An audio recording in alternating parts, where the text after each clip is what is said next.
जेऊर येथील शंकर महाराज रसाळ पालखी सोहळा पंढरपूरकडे मार्गस्थ. सोहळ्याचे हे 54वे वर्ष. पुरंदर तालुक्यातील जेऊर येथील सद्गुरू शंकर महाराज रसाळ पालखी सोहळा आज पंढरपूरकडे मार्गस्थ झालाय.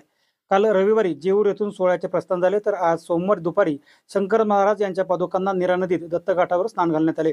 तर दुपारी 4 वाजता हा पालखी सोहळा सातारा जिल्ह्यातील लोणंदकडे मुक्कामासाठी मार्गस्थ झालाय. या सोहळ्याबाबत तुळशीदास महाराज रसाळ यांच्याशी संवाद साधलाय आमचे प्रतिनिधी राहुल शिंदे यांनी. राज्यातील वैष्णवांना आता विठुरायाच्या भेटीची ओढ लागलेली आहे आणि म्हणूनच राज्यातील विविध भागातून वेगवेगळ्या संतांच्या पालख्या या आता पंढरपूरकडे मार्गस्थ झालेल्या आहेत. जेऊर येथून सुद्धा अशीच एक पालखी पंढरपूरकडे मार्गस्थ झालेली आहे. रसाळ संप्रदायाच्या माध्यमातून हा पालखी सोहळा चालवला जातो आणि त्या संप्रदायाचे लोक आता नीरा नदीमध्ये आलेले आहेत. नीरा नदीच्या इथं स्नान सोहळा झाल्यानंतर हा सोहळा आता पुन्हा पंढरपूरकडे मार्गस्थ होणार आहे. कसा असतो हा सोहळा हे आता आपण जाणून घेणार आहोत. महाराज नमस्ते, स्वागत आहे तुमचं. रामकृष्ण. कसा प्रकारचा हा सोहळा असतो, किती वर्षापासून हा पालखी सोहळा चालू? हा श्री समर्थ सद्गुरू शंकर महाराज रसाळ दादा यांचा हा पालखी सोहळा गेले 54 वर्षे झाली भगवान पांडुरंगरायाच्या भेटीला पुणे जिल्ह्यामधील पुरंदर तालुक्यामधील श्री क्षेत्र जेऊर ते श्री क्षेत्र पंढरपूर या ठिकाणावर प्रस्थान काल झालेला आहे.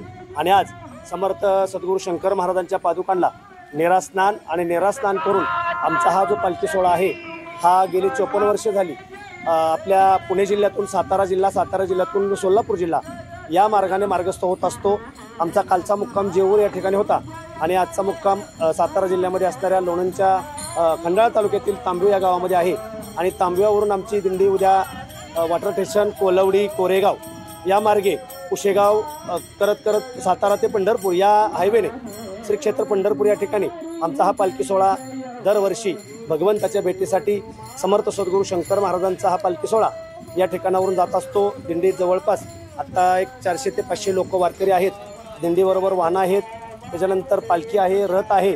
आणि हे सर्व वारकरी महाराष्ट्रातून प्रत्येक जिल्ह्यातल्या कानाकोपऱ्यातून आलेले हे सगळे वारकरी आहेत.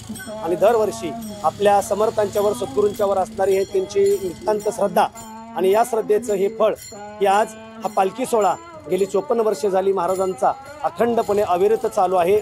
आणि इथून पुढेही जोपर्यंत चंद्र आणि सूर्य आहेत तोपर्यंत हा पालखी सोहळा असाच अखंड चालूच राहणार ही माऊलीच्या, तुकोबरायांच्या आणि भगवान पांडुरंगरायाच्या चरणी प्रार्थना. संतांचे पालखी सोहळे आता पंढरपूरकडे निघालेले पाहायला मिळत आहेत. 6 तारखेला संत ज्ञानेश्वर माऊलींचा पालखी सोहळा याच ठिकाणी स्नानासाठी येणार आहे आणि अशाच प्रकारे अनेक पालखी सोहळे हे नीरा नदीमध्ये स्नान करून पुढे जात असतात.